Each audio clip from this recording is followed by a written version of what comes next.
Kenapa warga Indonesia itu rata-rata IQ-nya rendah, nggak punya pekerjaan, sakit-sakitan? Kecerdasan bangsa ini itu tertinggal jauh dengan dunia. Kita tidak makmur karena IQ-nya rendah. Jangan harap aja Indonesia tuh bisa jadi negara maju. Apalagi sama influencer yang dimana mereka tuh suka buat mencaci-caci orang yang mulutnya tuh pengen buat dicuci pakai soklim. Yang seolah-olah mereka tuh ngajarin generasi muda kalau sukses itu nanti bakal kita banyak uang, tapi kitanya sendiri tuh nggak punya sopan santun, etika, moral.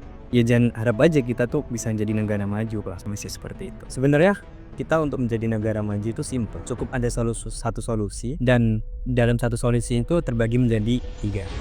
Yang pertama tuh ada kesehatan, kedua pendidikan, dan yang ketiga tuh ada pekerjaan.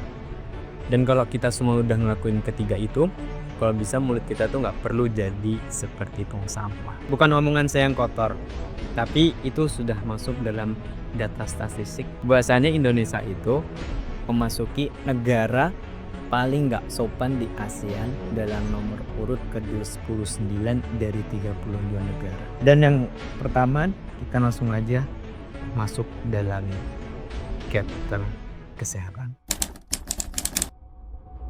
Warga Indonesia itu bahasa kasar itu sudah goblok dari lahir. Masalahnya dalam data statistik, warga Indonesia itu IQ-nya lebih rendah daripada monyet. Dan masalah yang pertama itu yaitu dari stunting.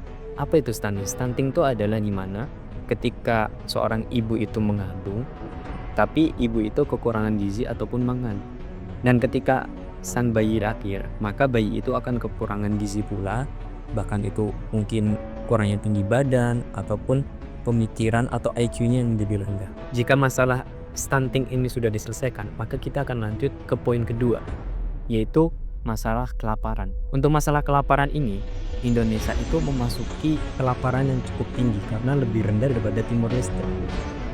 Kalau kita meremehkan masalah kelaparan, kita yang merasa hidup di kota itu kita mencari makan tuh masih mudah. Coba kita lihat untuk orang-orang yang di pedalaman, orang yang tinggal di desa, itu gimana?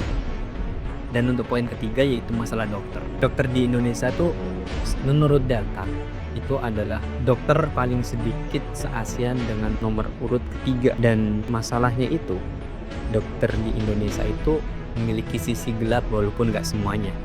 Jadi sisi gelap dari dokter itu yaitu mereka makan dengan cara menjual obat, di mana para pasien itu akan kecanduan dan akhirnya minum obat agar dokter itu bisa makan. Tapi itu nggak semua dokter. Bahkan kalau ada orang mending kita berobat di luar negeri, itu sebenarnya nggak ada salahnya. Karena mungkin infrastruktur masalah kesehatan Indonesia itu masih kurang. Jika Pak Jokowi itu bilang kalau kita jangan berobat di luar itu, enggak, kita harus indah dulu dong. Masalah infrastruktur yang ada di Indonesia ini, masalah kesehatan tuh terpenuhi atau enggak. Dan yang kedua, chapter pendidikan. Guru itu adalah sebuah profesi yang mulia. Kalau ada yang bilang guru itu profesi yang gak mulia, berarti itu adalah bodoh. Namun yang kita dengar itu gaji guru itu sangat rendah, bahkan lebih rendah daripada harga roti. Padahal anggaran pendidikan itu ada 600 triliun.